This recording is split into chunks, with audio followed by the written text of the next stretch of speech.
આણંદ જિલ્લાના વહીવટી તંત્ર દ્વારા રક્તદાન કેમ્પનું આયોજન જિલ્લા કલેક્ટર અને વિકાસ અધિકારીની પ્રેરક ઉપસ્થિતિમાં કરવામાં આવ્યું. માનવ કલ્યાણના ઉમદા હેતુ સાથે આણંદમાં બ્લડ ડોનેશન કેમ્પ યોજાયો. અધિકારીઓ કર્મચારીઓએ કર્યું રક્તદાન. રક્તદાન એ જ શ્રેષ્ઠ દાન છે.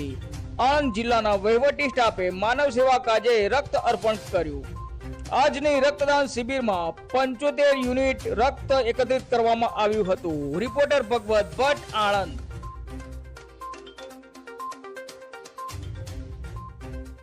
દર વર્ષે આ જોવામાં મળે છે કે જુલાઈ ઓગસ્ટ મહિનામાં રેડક્રોસ સોસાયટી અને બીજી જે બ્લડ સ્ટોરેજ યુનિટ છે તેમાંથી મેસેજ મળતું હોય છે કે બ્લડ યુનિટ્સની શોર્ટેજ છે, અને આને જ ધ્યાનમાં રાખીને આજે જિલ્લા વહીવટીતંત્ર, જિલ્લા પંચાયત આરોગ્ય વિભાગ અને ઇન્ડિયન રેડક્રોસના સંયુક્ત ઉપક્રમે બ્લડ ડોનેશન કેમ્પનું આયોજન અહીંયા કરવામાં આવ્યું છે.